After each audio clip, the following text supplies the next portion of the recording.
um sentido, e esse sentido que nós precisamos encontrar em termos de realidade de vida é o que nós vamos tratar, ou tentar tratar nessa nossa palestra, quando nós falamos ou iremos falar sobre os erros e os acertos da vida.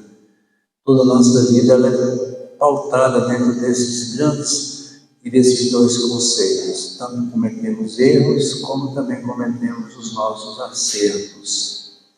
E por que isso acontece? Porque a Terra ela é movida por duas forças, a força do bem e a força do mal. Essas forças elas interagem entre si, dando a nós, pela livre escolha, qual dela nós vamos nos aliar. Eu quero viver na prática do bem ou eu quero viver na prática do mal. Por isso que o bem e o mal existem juntos.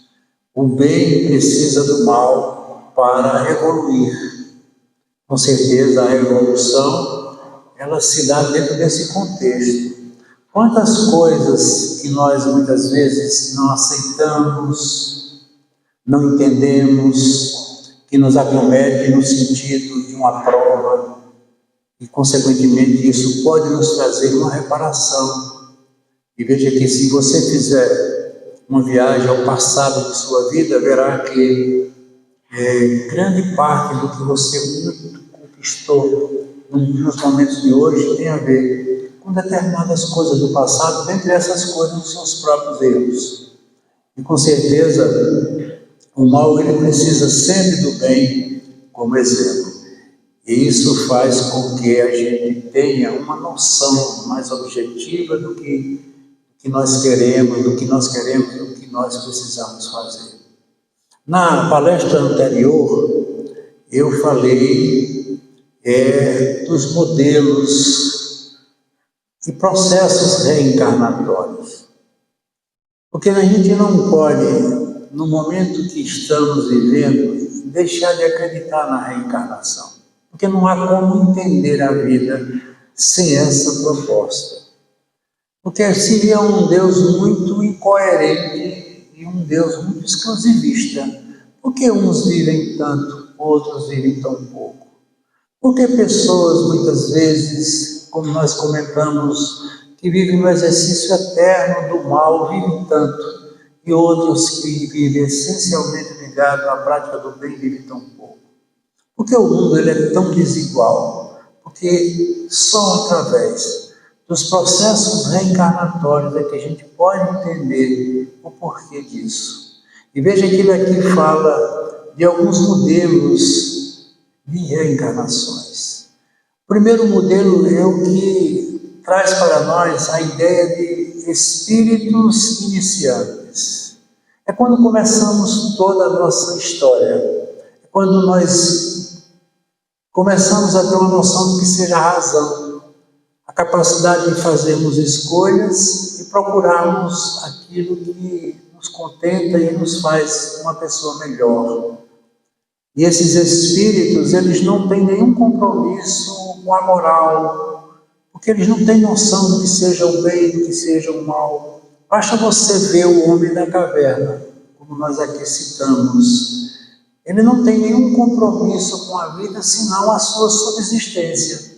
Ele mata para poder sobreviver. Para se ter uma ideia do que seja esses espíritos iniciantes, existiam, não sei se hoje ainda existem, tribos indígenas, quando a mãe ela tinha uma criança e essa criança apresentava alguma deformidade, algum defeito físico, elas iam para um determinado local na floresta e enterravam a criança viva.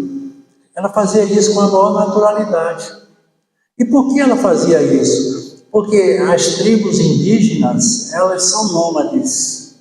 Elas precisam se movimentar dentro da floresta para manter o cultivo, a cultura, para se defender de outras tribos, e se ali apresentasse uma criança com deficiência, ela prejudicaria o deslocamento do grupo e isso comprometeria toda a tribo. Então veja que elas faziam isso como um mecanismo de defesa. Isso para elas era normal, o que para nós é uma monstruosidade. É um fato que a gente não tem nem muita vontade de comentar, mas é verdade. Então esses espíritos, eles viviam essa fase da vida.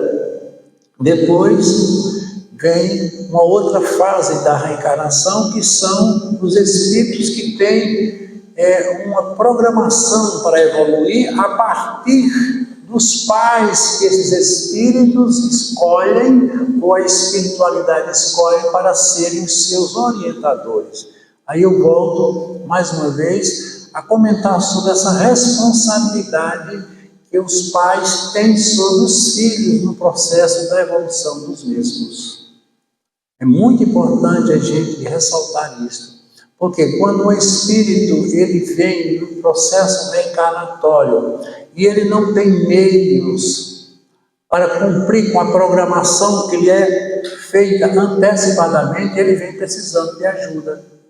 E essa ajuda não tem outra pessoa, a não ser o pai, a não ser a mãe, que faça valer esse projeto. Se ele vai alcançar os objetivos ou não, depende dele. Mas lhe é oferecido o melhor para que ele possa ter o melhor resultado em termos de experiência. E, consequentemente, isso é muito importante para esses processos reencarnatórios. Não são poucos, são muitos espíritos que estão reencarnando ainda, sendo refém dessa proposta. Por isso que nós estamos muito preocupados com o problema da estrutura familiar. Essas famílias que não estão mais conseguindo manter seus padrões de estrutura, de união, de comprometimento. Por quê? Porque o mundo está sofrendo uma mudança radical. Para se ter uma ideia, já se fala muito de uma grande quantidade de crianças que eles chamam crianças índigo.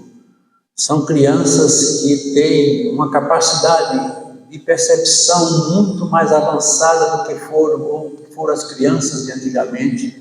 Crianças de uma inteligência muito acima da média, já vêm como espíritos questionadores, espíritos que não são fáceis de serem convencidos nas suas propostas. Isso com certeza compromete muito. E por que isso? Porque ainda estamos, como dizemos, no início da evolução do que seja a capacidade de um espírito atingir o seu máximo em termos de proposta. Temos também, no terceiro caso, que são os espíritos comprometidos com a lei. São esses espíritos que trazem uma marca muito grande de atos que praticaram em experiências anteriores e não conseguiram superá-las. Então, esses espíritos, muitas vezes, eles vêm com algumas limitações. Eles são espíritos, muitas vezes, retraídos, são espíritos recalcados, revoltados. Por quê? Porque eles já trazem na sua própria natureza essa realidade. Por que essa criança ela tem dificuldade de se relacionar? Porque ela não gosta desse, não gosta daquele? Porque ela conflita tanto? Nós temos hoje uma psicopatologia chamada TOD, que é o transtorno opositor desafiador. A criança se opõe a tudo, desafia o pai, desafia a mãe. Tudo isso, gente, está, de alguma forma, íncito na programação daquele espírito. E aí nós temos um quarto momento, que é aqueles espíritos que trazem karmas mais profundos e mais graves. São espíritos que trazem deformidades, tanto físicas como psíquicas. Limitações no corpo. São espíritos que, com certeza, são muito comprometidos. E eles vêm, pela misericórdia de Deus, com uma possibilidade, uma chance de reverter coisas que eles não conseguiram reverter. Porque quando a gente pratica o mal, a gente tem toda uma oportunidade de reverter o mal praticado. Mesmo que a pessoa que tenha sido vítima daquele mal, não lhe perdoando, mas você se reavendo, se perdoando, isso sim tem grande importância. Mas esses espíritos, eles são resistentes. São espíritos que trazem aí o instinto do mal, eles não respeitam o próximo, seja quem for. Vocês vejam aí esses crimes absurdos que são praticados dentro da própria estrutura familiar, e tudo isso, gente, é processo reencarnatório. Esses espíritos podem ter absoluta certeza, eles não estão aqui pela primeira vez, eles já são reincidentes. Sabe Deus quantas oportunidades eles já tiveram e estão tendo para mudar a maneira de ser e de pensar. Porque se você chegar lá no presídio e encontrar aquele que cometeu uma quantidade enorme de crimes, você sabe, e ele mesmo diz, que ao sair dali ele vai continuar cometendo. Por quê? Porque ele tem uma programação interna para ser fiel àquele princípio que ele guarda mediante o instinto do mal. E ele não consegue. Então eu fico imaginando quantas reencarnações poderão ser proporcionadas a esse espírito para que ele possa, pelo menos, demover do pensamento essa ideia. Segundo os espíritos mais evoluídos, são necessárias milhares de reencarnações para a gente aprender a perdoar. Só para aprender a perdoar na sua integralidade, no total, do que seja preciso, são precisas muitas reencarnações, porque a gente ainda não tem esse dom de perdoar. A gente não perdoa fácil. E tudo isso está na história da vida de todos nós. Ninguém está livre de passar por isso. Claro que nós já fazemos parte de uma casta ou de um projeto de espíritos bem mais evoluídos, pela maneira como nós estamos conduzindo a nossa vida. E temos que dar graças a Deus por estarmos no estágio que estamos, porque muitos ainda engatinham nesse caminho que tão difícil é para aqueles que não querem mudar. Temos também um caso que é muito comum, mas é difícil da gente entender, que são os espíritos que, por serem bastante evoluídos, eles vêm para essa reencarnação como missionários. E o que são missionários? São pessoas que dedicam toda uma vida ao próximo. Por isso que Jesus ele foi tão enfático em sempre dizer que devemos amar ao próximo como a si mesmo. Porque realmente a proposta da evolução é do acolhimento. É você servir o outro. Claro que isso faz com que a gente cresça, porque o bem que você faz ao outro é o bem que você carrega em si. Isso é muito importante. Conhece-se o verdadeiro espírita, segundo eles dizem, pela sua transformação moral, mas pelo sacrifício que faz para auxiliar o próximo, evitar as más inclinações e sempre estar voltado para o bem. Isso tudo é proposta para a vida de todos nós. Fazer isso ou não vai depender de cada um, pela maneira como você conduz a sua vida. E como eu sempre tenho dito, faz valer e deve fazer valer a estrutura que nos é colocada à disposição. A sociedade em que eu vivo, os amigos que eu tenho, mas principalmente a família na qual eu vivo. Não é um projeto pronto, nem tem uma resposta exata ou imediata. Eu conheci pessoas aqui na área da educação que foram excelentes professores, educaram centenas e milhares de alunos, mas não foram felizes na experiência familiar. E a gente sabe que acontece isso. Infelizmente, a vida nos prega essas coisas e a gente tem, com certeza, que ter esse cuidado. Então, como nós dissemos, os espíritos, eles foram criados simples, porque são únicos, não existe dois de nós, e ignorantes, Portanto, não tenho uma ideia do que seja o bem e o mal, como eu disse lá no princípio. O importante é que, nesse sentido, somos todos iguais, temos o mesmo destino, ou seja, alcançar a perfeição. Essa é a proposta nossa. Não é ter bens, não é ter poder, não é ser isso ou aquilo. O nosso grande objetivo é buscar a perfeição. E o que é que a perfeição representa como proposta de vida? A felicidade plena. Uma coisa perfeita, ela não se submete a nada. Para você ter ideia, um espírito perfeito, ele não escolhe. A escolha é proposta da imperfeição. Porque eu escolhendo, eu posso acertar ou eu posso errar. Por isso que Jesus, por ser um espírito perfeito, ele não escolhia. Para ele, todos eram iguais. Não existia predileto, distinto, mais amado, a ponto dele ter dito, naquele momento que foi questionada a sua mãe, e ele perguntou dizendo: quem é minha mãe, senão todas as que aqui estão? E assim ele fez e ele sempre fazia. Isso é digno de quem é perfeito.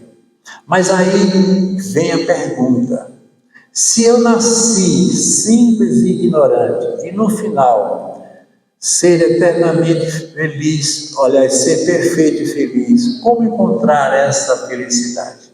Como é que eu vou encontrar a felicidade? E aí a gente usa, mais uma vez, a proposta de Jesus. A felicidade, ela precisa de uma coisa: o amor incondicional. Isso é o amor que não se submete a nenhuma condição. Se você colocar o si antes ou depois do amor, ele deixa de ser incondicional. Eu amo porque simplesmente eu amo. Não importa a quem ou ao que eu amo.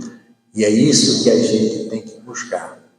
Veja, na atual situação do mundo em que nós vivemos, com certeza isso a gente tem, como eu comentei, visto e tem nos chamado muita atenção. Quantas guerras, quantos conflitos, divergências, desavenças, falta de respeito humano, desigualdade, tanto social como cultural, muitos pobres e muitos ricos. Aí eles estão divulgando constantemente as listas dos mais ricos, dos mais poderosos, mas por outro lado nós temos aqueles que nada têm, precisam tanto daqueles que ali se encontram sendo donos de tudo, né? Então, na questão 120 do Livro dos Espíritos, Allan Kardec formula o seguinte questionamento: todos os espíritos passam pelo mal, pelo caminho do mal, para chegar ao bem? E eles respondem: pelo caminho do mal, não, pelo caminho da ignorância. Deus não criou nenhum ser que tem essa tendência ou essa predisposição para o mal. Quando a gente pratica o mal, a gente faz isso, não é por maldade, é por ignorância. Porque se você aprender a amar, você só faz amar. A gente é refém daquilo que a gente cria. Então a ignorância é o quê? A falta de conhecimento. Se eu não tenho conhecimento de uma coisa, eu sou refém dela. Consequentemente, é isso que faz as pessoas serem maus. Quando nós atingirmos a perfeição, como eu também comentei, nós não podemos e não devemos mais nos preocupar com nada, porque para nós tudo já está resolvido, tudo está definido. Na luta entre o bem e o mal, nós ficamos vulneráveis, mas a vulnerabilidade não é fraqueza. A gente tem que entender que nesses momentos que a gente passa por experiência dessa natureza, isso pode não ser um ato de fraqueza, mas, como ele disse, por falta de conhecimento. Portanto, a incerteza, os riscos e a exposição emocional que enfrentamos todos os dias não são opcionais. Não são opcionais. O que vamos falar esta noite, com certeza, tem tudo a ver com isso. Então, nós temos que ver aqui Três tipos de experiências que nós, por elas, devemos passar. A primeira, aprender novas lições a cada dia através das provas. Eu sempre tenho também chamado muita atenção sobre o que seja provas. A obra de Deus, ela é toda pedagógica. Deus nos colocou no mundo dentro de uma proposta de ensino e aprendizagem. Se você olhar, toda a história de sua vida recai nesse contexto. Em determinados momentos nós aprendemos, mas em outros momentos nós ensinamos. Mas nós seremos sempre voltados para ensinar aquilo que aprendemos. Se eu aprendo coisas erradas, eu vou, consequentemente, ensinar coisas erradas. Essa é a proposta. Então, ele aqui fala exatamente que nós vamos passar por muitas provas, mas as provas só são aplicadas em nossas vidas mediante o conteúdo que já foi visto. Se eu passo por uma prova de dor, é porque essa dor, de alguma forma, ela existe como realidade. Porque a dor não é sinônimo de sofrimento, como a gente pensa. A dor é um dispositivo, é um alarme que é acionado para nos mostrar que algo em nossa vida está errado. Se é no corpo, significa que alguma coisa não está funcionando organicamente bem nele. Se é uma dor moral, emocional, sentimental, ela está ligada ou voltada para o nosso contexto espiritual propriamente. Veja que tudo isso é proposta constante na nossa vida. E essas provas, elas são de duas naturezas: desenvolvimento intelectual e o desenvolvimento moral.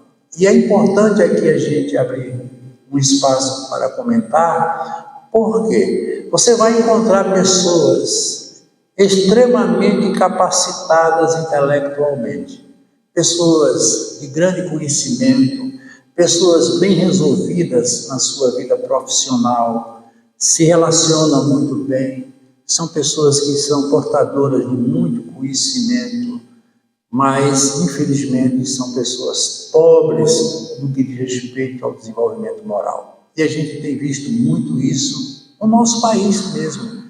Veja que aqui e acolá a gente está vendo escândalos sendo provocados por pessoas inteligentes. Vocês imaginem se esses grandes homens que fizeram tanto mal para a humanidade tivessem usado sua inteligência com a proposta do bem.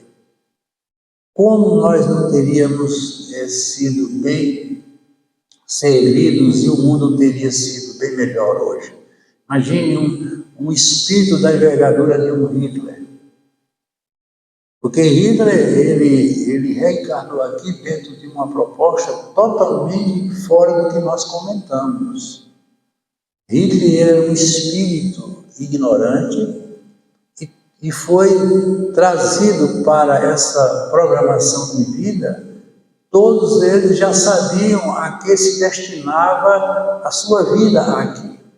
E ele usa de toda a sua inteligência, todo o seu conhecimento para praticar o que nós sabemos que foi a maior tragédia humana que aconteceu nesse planeta, em termos de mortandade e pela forma como essas pessoas foram mortas. Mas observava Viktor Frankl, no seu livro Em Busca de Sentido, que aqueles soldados que trabalhavam durante o dia no campo nazista, fazendo do seu trabalho o que eles faziam, que era levar aqueles homens para as câmaras de gás e outros modelos de morte. Aquelas pessoas morriam diariamente, milhares de pessoas.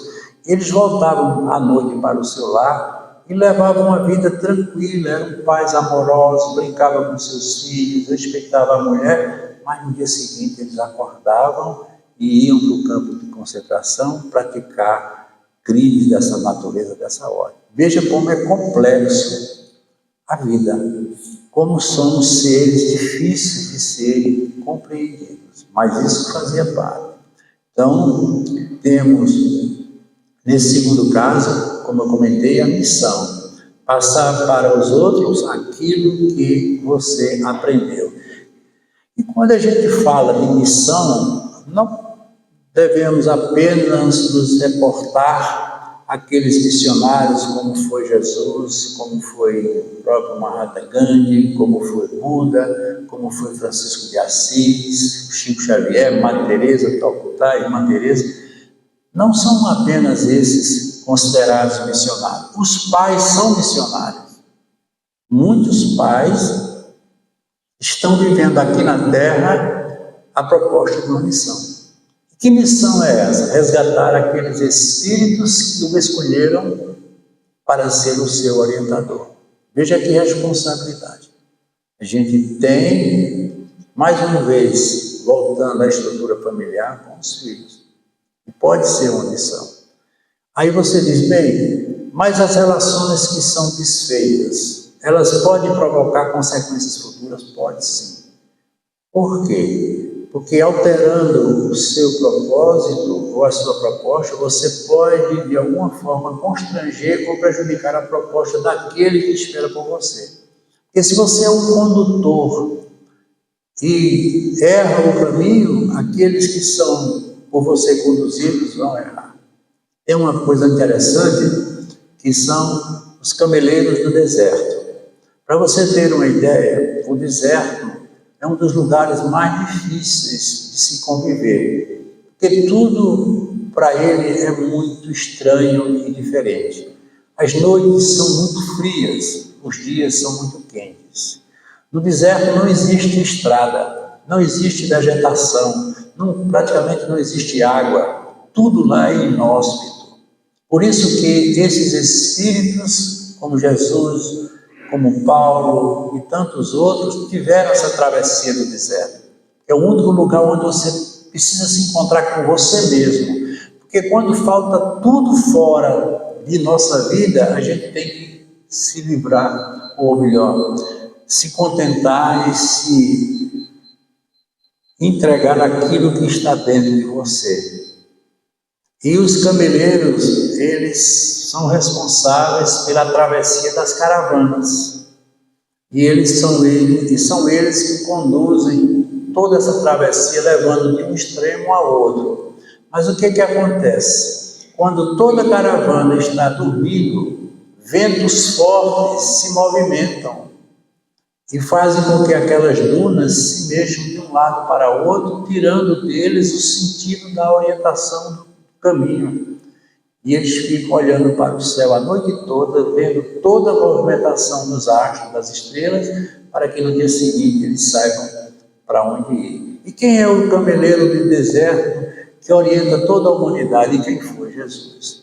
Enquanto a gente dorme o sono da carne, do poder, do ter, Jesus se preocupou com o ser.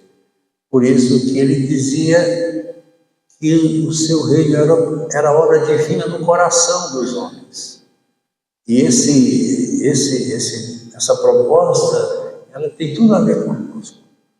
Então a gente ainda precisa aprender. Por isso, voltando ao que nós comentamos, a necessidade de tantas idas e vindas nesses processos reencarnatórios, para que um dia a gente tenha uma consciência plena e o conhecimento de tudo isso, para sabermos conduzir melhor a nossa vida.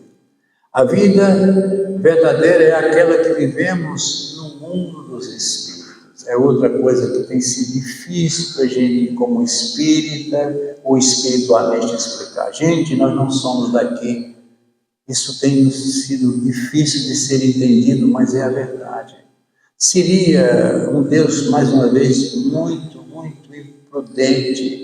Deus, ele é soberano a tudo e a todos, e ele não deixaria que nós fôssemos criados para viver unicamente aqui na Terra. Se Deus, ele tem todo esse poder e domina todas as coisas, dentro dessas coisas está a vida de cada um de nós. E nós somos do plano espiritual. Estamos aqui, como eu disse, numa proposta de evolução. Então, a Terra, ela funciona como uma escola, onde nós devemos aprender, Funciona, como eles dizem, uma oficina, um lugar onde nós precisamos trabalhar, e para isso é necessário toda a nossa dedicação, mas a Terra também é um hospital que acolhe todos os espíritos doentes, e nós estamos incluídos nesse contexto. Todos nós sofremos de alguma forma de uma doença, seja ela qual for. Seja uma doença psicológica, uma doença fisiológica, não importa. Todos nós somos suscetíveis a ter essa doença. E vem a pergunta, finalmente, o que é que eu estou fazendo aqui? E ele diz, aprendendo muitas vezes com a dor e o sofrimento. Essa é a proposta que a gente tem para avaliar e analisar. Dor e sofrimento. Será que a minha vida é só isso? Não, claro que não. A nossa vida ela é bonita, ela é cheia de conquistas, de realizações. Somos pessoas propensas sempre a sermos felizes, mas em dado momento, em algumas vezes, sem que nós esperemos, somos vítimas de coisas que não são tão agradáveis como proposta, entre elas, como eu disse, a dor e o sofrimento. Mas existe uma coisa muito importante, existe o bem sofrer e o mal sofrer. Ora, como é que pode entender isso? Tem sofrimentos que nos fazem crescer. Muitas vezes nós estamos passando por uma experiência dolorosa, seja ela nossa ou ligada a alguém que nós gostamos, e de repente a gente vê que foi tirado daquele momento coisas preciosas em termos de crescimento. Aquela maneira como uma coisa aconteceu, no momento não foi compreendida. Muitas vezes o pai é exigente com o filho, muitas vezes ele cerceia a sua liberdade, e ele sofre com isso, porque ele quer ter uma vida livre, no entendimento dele o que seja livre. Mas o pai, por experiência maior e como espírito mais evoluído, sabe que aquilo não é o melhor para ele. E aí, com certeza, isso vai fazer com que ele tenha, naquele momento, esse ímpeto de questionar, de não aceitar, mas em experiência futura ele vai ver que aquele sofrimento, que aquela negação trouxe um resultado, e esse resultado é uma transformação no sentido da melhora. E a gente, muitas vezes, é empurrado quando poderíamos andar normalmente. É o processo da vida. Então, quando nós chegarmos ao final dessa existência, nós vamos ter sempre o cuidado de prestar as contas que precisamos prestar. Porque se aqui a gente consegue negar ou esconder alguma coisa no plano espiritual, isso não é possível. Por isso que as famílias do plano espiritual, elas são construídas pela forma como as pessoas pensam em comum. Então, se eu sou um espírito evoluído, eu vou formar uma família que está dentro do contexto ligado à minha evolução. Porque lá o pensamento é livre, ninguém esconde nada de ninguém em termos espirituais. Então, as famílias consanguíneas são bem diferentes das famílias espirituais. A gente muitas vezes pode ter na família, como nós vimos nos processos reencarnatórios, um inimigo de vida passada. Eu não sei se meus filhos ou seus filhos foram meus inimigos ou os meus amores de vidas passadas. Por isso que existem conflitos. Por que é que esse filho, ele não gosta do pai, ele não gosta da mãe? Por que é que ele tem uma tendência maior para esse ou para aquele? Isso faz com que as pessoas aprendam. Eu atendi há alguns anos aqui um caso que me chamou muita atenção nesse sentido. Era uma mãe que tinha um sonho de ter uma filha. E aos 40 anos de idade, ela engravida e tem essa filha. Para ela foi a maior alegria de toda a sua vida, porque ela passou todo o seu tempo tentando por todos os meios engravidar e conseguiu. Só que essa filha, quando nasceu e começou a dar os seus primeiros passos, demonstrava uma aversão muito grande a ela, não suportava ela, a ponto dela botá-la no braço e ela começava a chorar. Já com o pai era bem diferente, ela era louca, alucinada pelo pai, mas o pai pouca atenção lhe dava. Então a família foi construída dentro desse clima de aversão, de conflito, de sofrimento.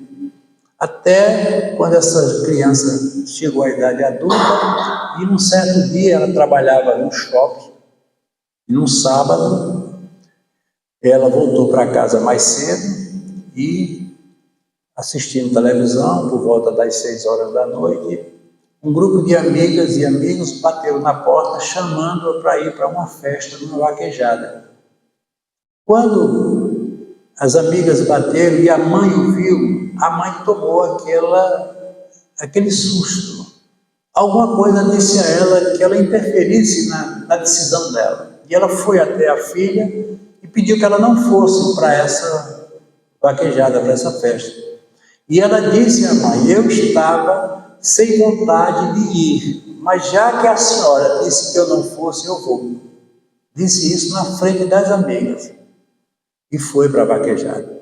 Não demorou muito, veio o resultado. Um acidente ali perto do Lampião, e um rapaz morreu e ela ficou gravemente ferida, passou 15 dias no hospital regional e, ao final desse processo, ficou paraplégica. E quem ficou durante todo esse tempo no hospital, esperando por ela, chorando e cuidando dela? A mãe que ela tanto odiava. E ela veio falar comigo, a mãe. Quando a mãe saiu, ela entrou para falar comigo. Não sabia ela o que a mãe havia relatado. E ela disse a mim, palavras textuais dela: por várias vezes eu tentei dar fim à minha vida e só não dei por causa da minha mãe.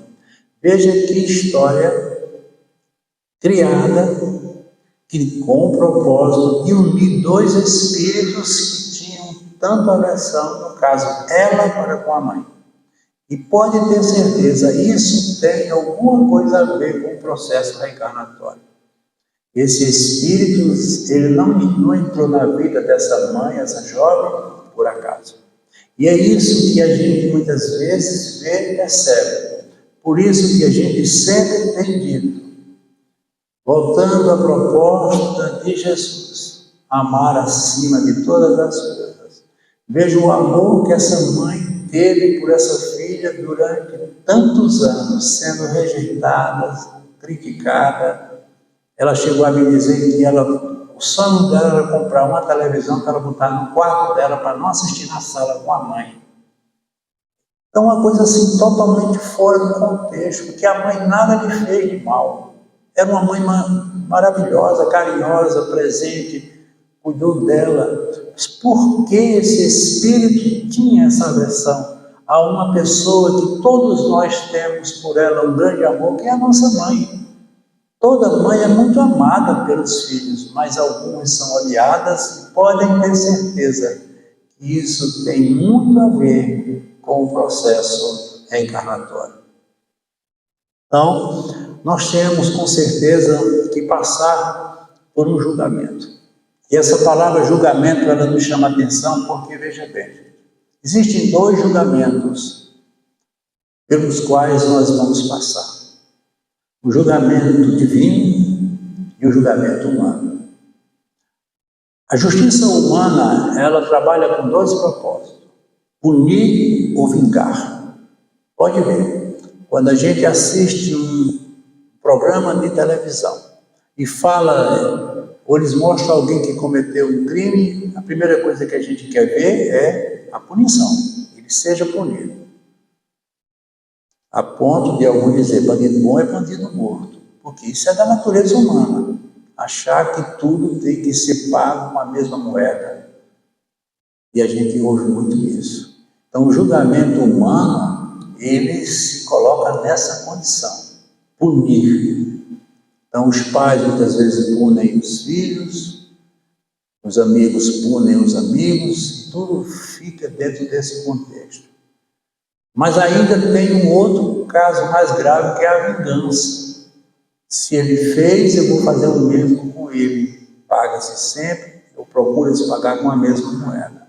Mas a justiça de Deus, ela não tem esse propósito. Se Deus é amor, tudo que Ele faz é em nome desse amor. Então, no plano espiritual, iremos descobrir que esse julgamento não existe. Esse que eu falei. Quem julga cada um de nós, olha que coisa interessante, é a nossa própria consciência. Nós temos, dioturnamente, um tribunal montado dentro da nossa consciência. Esse tribunal, ele é inquestionavelmente pronto a todo instante para julgar. Nada do que nós fazemos passa por ele. Por isso que, quando se fala em peso de consciência, esse tribunal se faz presente. Então, tudo que você fizer a alguém, você pode esconder, você pode negar, mas a sua consciência não. E é ela que vai ser a grande causadora do seu julgamento no plano espiritual. Nenhum espírito, porque quando eu chegar lá no plano espiritual, Deus não vai interferir em nada. Nenhum espírito vai interferir na sua vida. Eles vão dizer assim, deita aqui, que daqui a pouco a gente vai começar a te mostrar algumas coisas que vão fazer parte de uma nova proposta de renovação. Aí você vai ver os seus erros, os crimes que você cometeu, se assim cometeu, e eles muitas vezes são tão cuidadosos que nem sempre eles abrem, permitem que a mente seja aberta por inteiro, porque a gente não tem como suportar tanta coisa que a gente fez através desse livre-arbítrio. Quantas escolhas infelizes eu fiz ao longo das minhas existências, eu não sei. Eu sei lá se eu já matei alguém, se eu já roubei, se eu já enganei. Sei que no momento presente as coisas estão aparentemente bem, mas eu não sei que herança eu carrego. Isso que é o que a gente precisa entender. O que é que eu estou fazendo com a minha vida? E, consequentemente, o próprio Espírito é quem vai forjar a sua sentença. Bem, eu cometi um grande erro e quero me redimir do erro que cometi. Ora, se o erro que eu cometi foi aqui na Terra, é aqui na Terra que eu devo resolver. Se eu tenho alguma coisa para resolver com você, só com você que eu posso fazer isso. Então o Espírito ele precisa reencarnar para, no cenário da vida, reencontrar aqueles que foram talvez vítima do mal que ele cometeu, para uma mudança de pensamento, com o esquecimento parcial do passado, ele poder criar uma nova realidade. Por isso que Jesus disse que só o amor cobre a multidão dos pecados. Essa multidão de pecados nós carregamos. E só com o amor que a gente vai poder se libertar disso. Por isso que eu digo sempre, ame. Ame da forma que você puder. Quanto mais você amar, mais livre você está desse julgamento. Não é que eu vá fazer mal hoje e amanhã soprar. Não, as coisas não funcionam assim. É preciso todo um contexto. Eu tenho que saber o tamanho do estrago que eu fiz na sua vida e ver isso acontecer na minha própria vida, e nesse momento eu vou fazer um encontro de realidade. Eu tenho até comentado aqui que a nossa vida é uma conta que movimentamos com o Banco da Providência. O banco existe. E a gente vai começar a movimentar a partir do princípio inteligente, que é a capacidade de criar ideias próprias. Então, quando eu faço coisa boa, eu estou botando dinheiro no meu banco, na minha conta. Então, passei o dia fazendo coisas boas, pratiquei caridade, ajudei um, amei a outro, me redimi de outras coisas. Tudo isso foi dinheiro que entrou na minha conta e eu vou dormir feliz, porque a conta está no azul. Quem é que não gosta de ver sua continha um saldo? Aí, quando é no dia seguinte, eu acordo mal e começo a fazer coisa errada. O que acontece? Começa a sair dinheiro da conta. Quando termina o dia, eu estou no vermelho. Aí, o que eu vou fazer, como muitos fazem? Procurar o cheque especial. Pagar juros. Pagar juros. Pagar o mal com o mal maior. ser vítima de coisas que muitas vezes a gente até se acha de alguma forma esquecido ou condenado, mas não, gente, as contas são essas. Ninguém passa por essas coisas por acaso, não. Ninguém engana a lei divina, não. A lei de Deus, ela é soberana a tudo e a todos. Nenhum de nós está livre de viver experiências dessa natureza. Então, se no mundo espiritual você pode perdoar alguém, claro que eu posso, mas só no reencontro nesse mundo é que esse perdão terá sua validade confirmada. Não adianta eu dizer eu vou fazer e nada ser feito. Eu tenho que dar prova daquilo que eu preciso para continuar uma história de vida, que é a minha história, que faz parte da minha evolução. Então a gente precisa sempre ter esse cuidado.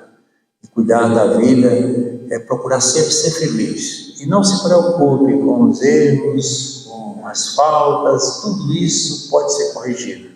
Deus vai lhe dar um mundo de oportunidades para você se redimir e ser uma pessoa melhor, porque, gente, o que se precisa mesmo nessa vida é ser uma pessoa melhor.